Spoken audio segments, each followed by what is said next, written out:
Imagine having, like, a shortcut, a way to really grasp a complex topic, get straight to the core insights, the surprising bits, without just drowning in all the data out there. Yeah, cutting through the noise. Exactly. And today we're taking a deep dive into how leading organizations are moving beyond just, the technical side of cybersecurity defenses. They're actually integrating cyber risks right into their core business strategy. High-level decision-making. It's a big shift. It really is. And our compass for this deep dive is this crucial document from the National Institute of Standards and Technology, NIST. Right, NIST, they put out great stuff. This one's an interagency report, NIST 8286E of D1. Bit of a mouthful. Hey, NIST loves their numbers. The title is Staging Cybersecurity Risks for Enterprise Risk Management and Governance Oversight. And it's fresh, updated March 6, 2024. Good timing then. Still very current. And it's not standalone. It's actually the third in a series building on NIST 8286. Which was all about integrating CSRM, cybersecurity risk management, with enterprise risk management. Exactly. And this report, 8286C, it really zeroes in on how you take information from those cybersecurity risk registers. The CSRRs. Right, the CSRRs. And integrate it holistically into the enterprise's entire risk portfolio. So bringing cyber out of its silo? Precisely. And here's why it's so relevant to you listening. NIST docs often focus on federal agencies, but this one, it offers voluntary, non-binding recommendations. Which means private sector can really benefit too. Hugely valuable. It's designed to help companies manage risks to their info, their tech, and ultimately support their main goals. Their core objectives, yeah. So in this deep dive, we'll look at how these technical cyber risks get aggregated first. Pulled together. Then how they're integrated into that bigger enterprise risk picture. How leadership governs it all. The oversight piece. And finally, how it's all continuously monitored and adjusted. For a truly dynamic defense. A living process, not just a static report. Right. So for years, cybersecurity felt like an IT problem, didn't it? Firewalls, antivirus. Definitely kept in the basement, so to speak. But this NIST document, it really reveals a much more strategic truth. It's a direct driver of business success or failure. Absolutely. The deeper you look, the more you realize it's fundamentally reshaping how top organizations make decisions. What really struck you most about how it changes that perception? Well, you hit it right there. Many organizations still kind of treat cybersecurity as just a cost center, a necessary evil you have to pay for. Yeah, begrudgingly sometimes. Exactly. But what's truly, I think, eye-opening in this NISTer is how it reframes cybersecurity, not just as that defensive shield, but as an enabler of strategic growth. An enabler, how so? Think about it. NIST shows how really robust cyber risk management can directly impact, say, your cyber insurance premiums. Oh, okay. Lower costs, maybe? Potentially lower costs, or maybe raise your coverage limits. It can even help you proactively spot new market opportunities. Right, so turning that shield into more of a springboard. That's a great way to put it, a springboard. The report makes it clear cybersecurity risk isn't just technical, it's a core piece of overall enterprise risk management, ERM. Okay. And just a quick note on terms for you listening. The report uses cybersecurity and information security pretty much interchangeably. Right. Same with CSRM, cybersecurity risk management, and ISRM, information security risk management. They mean the same thing in this context. Got it. Good clarification. And the main goal here really is to bridge that communication gap. You've got the cyber pros, often speaking very technically. Talking CVEs and firewall rules. Exactly. And then you have senior leaders who need to understand the business impact.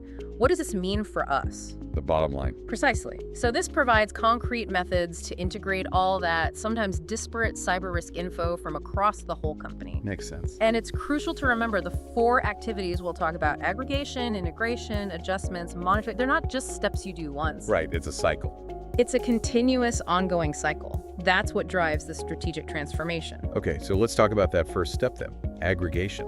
That sounds like a massive amount of data. It can be. If you're a CEO, you don't want, 1,000 individual system alerts. You need a concise view, actionable. You need the signal, not the noise. Exactly. So the first big challenge NIST points out is just volume.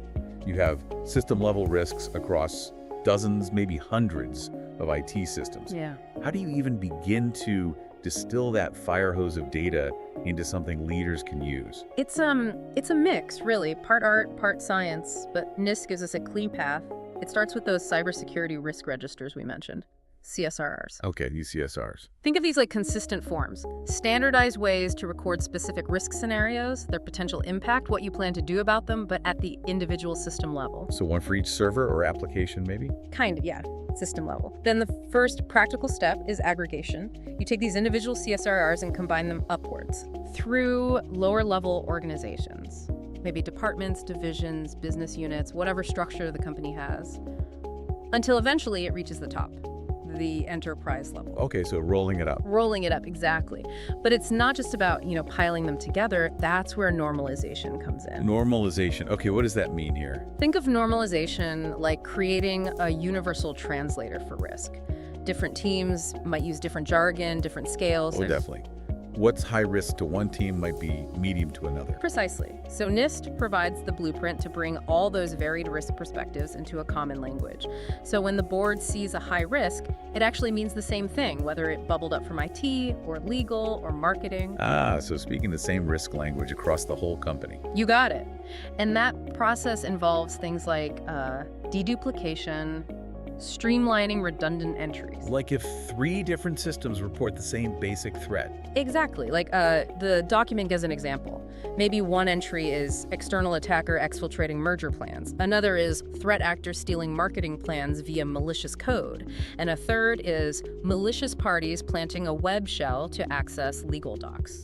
Okay, similar mechanism, different target data. Right. Normalization might combine those into one representative risk, like external malicious party uses malicious code to exfiltrate sensitive business documents. Gotcha. Makes it clearer. It also involves reprioritization, looking at the collective priority based on the whole enterprise's risk appetite, not just the department's view. And resolving differences, you mentioned that. Yeah, resolving CSR disparities, understanding why similar risks might be treated differently. Maybe one team accepted it, another mitigated it. You need to understand and record that reasoning. Okay. And then adjudicating key risks, basically flagging specific risks that really need enterprise-level tracking.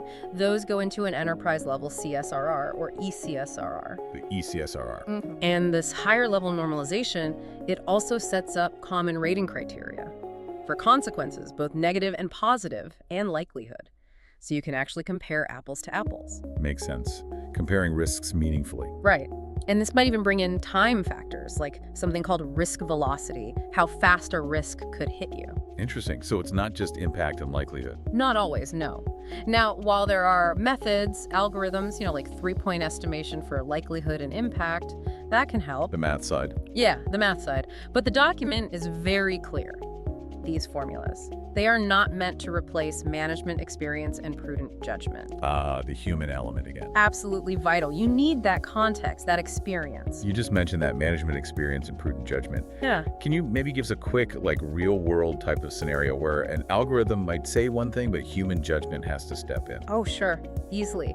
Imagine an automated system flags a critical vulnerability, high severity score, recommends immediate, maybe really costly mitigation. Okay, numbers look bad. By the numbers, it looks like a huge risk. But human judgment, management experience might know that specific system is actually being decommissioned next month. So the context changes everything. Completely. Or the data it holds is now obsolete. Or, flip side, an algorithm might score a brand new emerging threat as low impact initially. Because it doesn't have much data on it yet. Maybe. But an experienced leader might recognize a subtle early indicator. They might see how this particular type of threat could potentially snowball into a, say, catastrophic reputational crisis. Even if the current technical impact seems small. Exactly, requiring proactive, maybe non-standard responses that the algorithm wouldn't suggest. That's where human insight, the context, is just indispensable. Okay, that makes perfect sense. So we've talked about taking that raw cyber data, normalizing it, getting coherent insights. But what's the point if it doesn't land where it matters? The executive dashboard. Right, the so what factor. Yeah. The real test is, how does NIST guide us in translating those insights into strategic risk profiles for the whole enterprise.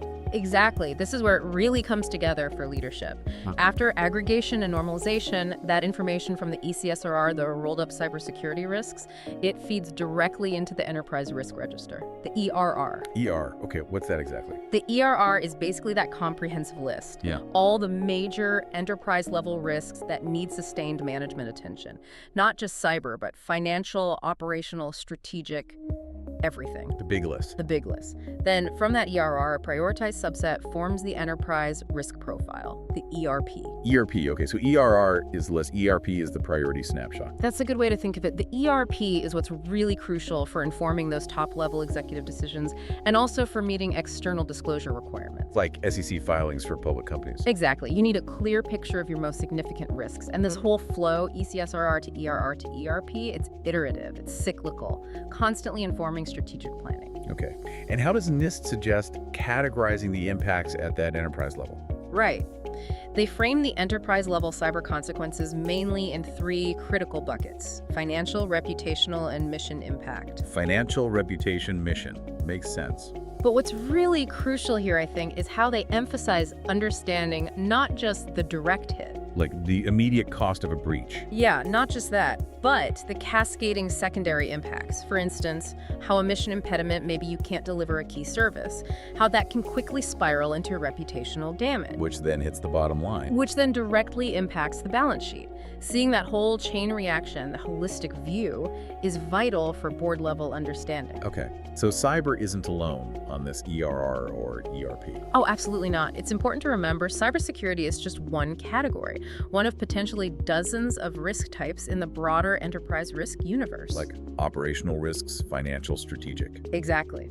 But its increasing complexity, our reliance on technology, it makes cyber a uniquely critical subset these days. Understood. Now, you mentioned positive risks earlier. Yes, opportunities. The report really stresses identifying and acting on these positive risks. Opportunities that can actually increase the likelihood of achieving your objectives. So not just avoiding bad things, but enabling good things. Precisely. For instance, recognizing that maybe adding machine learning tech could significantly boost research throughput, leading to new market areas. That's an opportunity, a positive risk. Or that investing in high availability web services, while maybe costly, could dramatically improve customer satisfaction and grab market share. So it connects investment in security or tech directly to business growth. Exactly. And tools like business impact analysis, BIA, become essential here. Understanding how tech systems actually relate to enterprise functions, how they impact the balance sheet. And asset management too, I imagine, knowing what you have. Vital. Information technology, asset management, ITAM processes, like having an accurate asset database. You can't protect what you don't know you have or understand its value. Ultimately, that ERP, the enterprise risk profile, it provides this kind of panorama of risks, things you just wouldn't see looking only at lower levels. Broader perspective. Yeah. It helps identify future risks, spot current issues, maybe spanning multiple divisions, and guide those shared risk response activities. Plus, like we said, it helps with external reporting. That concept of positive risks, it almost feels, I don't know, counterintuitive in the cybersecurity world, which is so often about defense. It does, doesn't it? Are organizations really leveraging these opportunities? Or is the focus still overwhelmingly on just avoiding the downside? That's a great question, and it's definitely a shift in mindset that's underway. For so long, cyber risk has been purely about defense, build the walls higher. Right, keep the bad guys out. But NIST here is really pushing the idea that if you truly understand your cyber posture, your strengths and weaknesses, you can actually take calculated risks to innovate. It's about asking, how can our secure infrastructure enable us to launch that new product faster or enter that new market more confidently? So using security as a competitive advantage almost. Potentially, yes. Yeah. It's still, a journey for many organizations. It takes maturity. But the framework provides a pathway to actively seek out and capitalize on those opportunities, not just constantly react to threats. Interesting. Okay, so you have all this sophisticated data, normalized, feeding into an ER and an ERP. The buck, though, ultimately stops with governance, right? Leadership. Absolutely. How does NIST guide the top brass, the board, the C-suite in actually leveraging this for strategic direction? and accountability. Right. It's easy to get governance and management mixed up. They sound similar. They do. Think of governance as like the North Star and the compass for the whole enterprise. It sets the overall strategic direction, defines the acceptable boundaries for risk-taking. The risk appetite we talked about. Exactly. And it holds everyone accountable for heading towards that strategic destination. Management, on the other hand, is the actual journey. Doing the work. Doing the work, navigating the terrain day to day, addressing obstacles, making decisions within those boundaries set by governance. So governance determines the objectives, sets the direction, monitors performance, and adjusts strategy. It provides the transparency, responsibility, and accountability needed. Okay, setting the rules of the road. Pretty much. And the report lays out pretty clear roles and responsibilities across different levels. You've got enterprise-level oversight at the very top board of directors, head of agency, ensuring everything aligns with strategic priorities, holding management accountable. Below them, enterprise-level risk governance, maybe a chief risk officer, an ERM council. Okay. They provide oversight specifically for the ERM program, identify risks maybe for external reporting. Then enterprise-level risk management, the COO, CFO maybe. The implementers? Right. They lead and implement the ERM program itself, handle the aggregation, normalization, set enterprise risk thresholds. And it goes further down. Oh, yeah. Organization-level risk governance, maybe a division president, or a CISO establishing policies for their specific domain.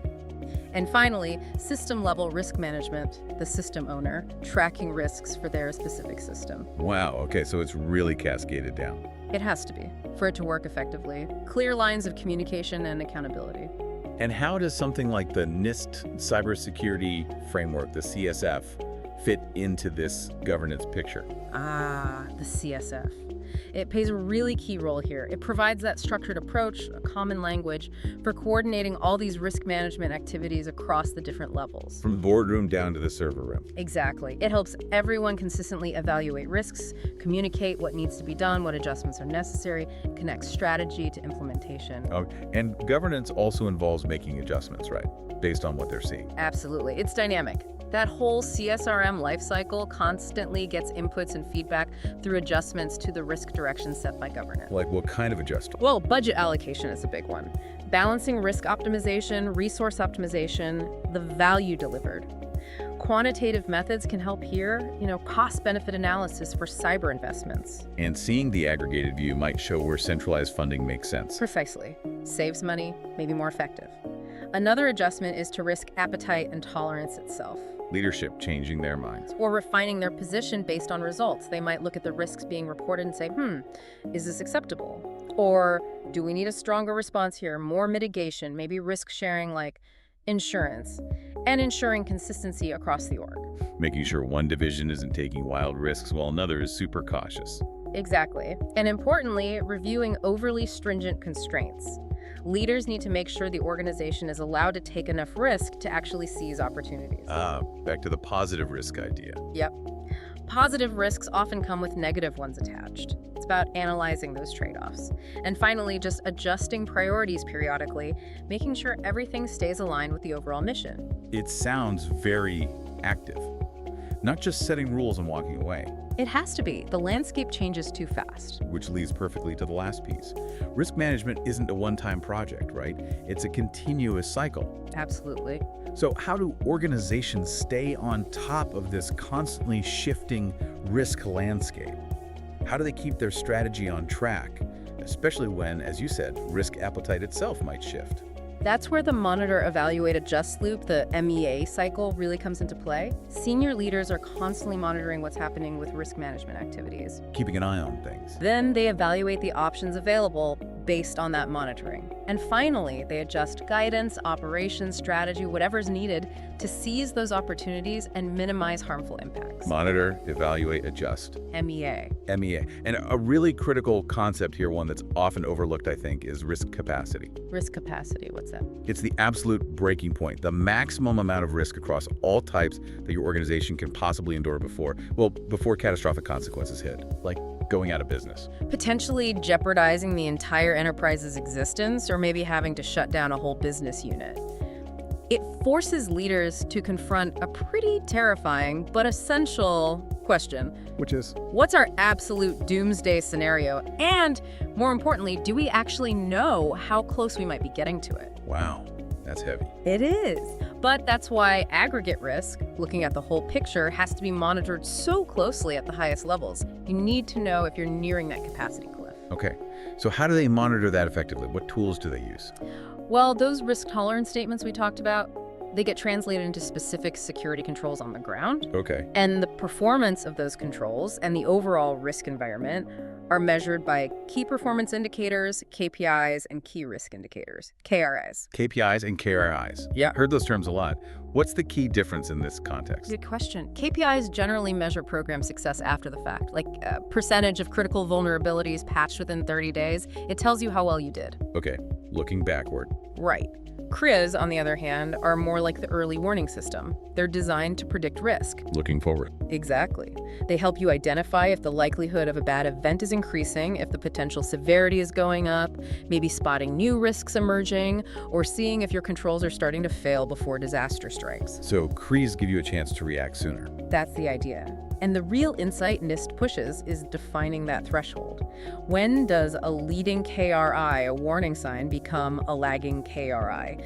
The point where it triggers immediate, urgent executive intervention because you've crossed a line. Can you give an example of that KRI threshold? Sure. Let's take an example from the document, Safeguarding Protected Health Information, PHI.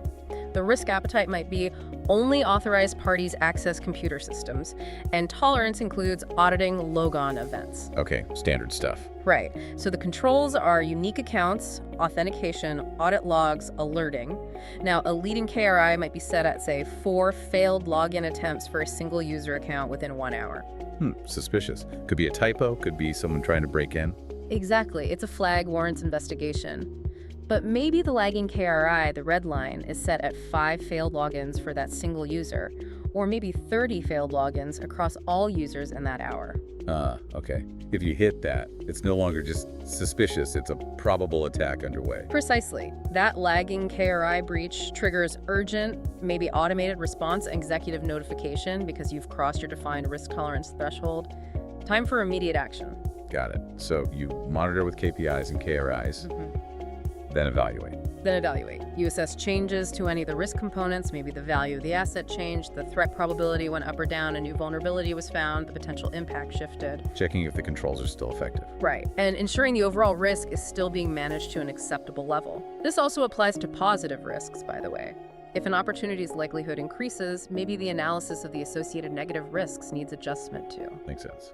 And the final step, adjust. Adjust. If the evaluation shows problems or new opportunities, adjustments can be made, maybe to strategic direction itself, like updating the overall risk appetite, or to specific risk responses, like clarifying whether a certain type of risk should always be mitigated across the enterprise, or if accepting it is okay in some areas. Getting everyone on the same page. Exactly. Or you might even adjust the KPIs and KRIs themselves if you realize they aren't giving you the right visibility, making the whole monitoring system more adaptive over time. So monitor, evaluate, adjust. It really closes the loop. It does. It makes risk management a living, breathing part of the organization's operations. Okay, so we've taken a pretty deep dive here into how leading organizations are systematically integrating cybersecurity right into their core, moving it from just being a technical concern. Out of the basement. Out of the basement and into strategic enterprise decisions. We've seen how vital it is to aggregate and normalize that risk data. Making sense of it all. Integrating it into those broader enterprise risk profiles, the ERR and ERP. We talked about the critical role of governance. Setting the direction, the accountability. And that continuous dynamic cycle of monitor, evaluate, adjust, MEA. Keeping it relevant and effective. And this whole holistic approach, it doesn't just protect an organization, does it? It also seems to enable it to seize opportunities, adapt better in this crazy changing landscape. That's the real strategic advantage, I think, resilience and agility. So this deep dive really highlights that successful risk management isn't just about, avoiding disaster. It's also about constantly learning, adapting. Always improving. So final thought maybe for you listening. As you look at any complex system, whether it's your business, your project, maybe even something personal, How might a similar integrated approach, Connecting the dots. connecting the dots, help you not just understand the risks involved, but maybe also unlock some new opportunities you hadn't seen before? Food for thought. Definitely. We encourage you to keep exploring this world of enterprise risk management, cybersecurity risk management, and yeah, check out those invaluable NIST frameworks. Lots to learn there. Absolutely. Great resources.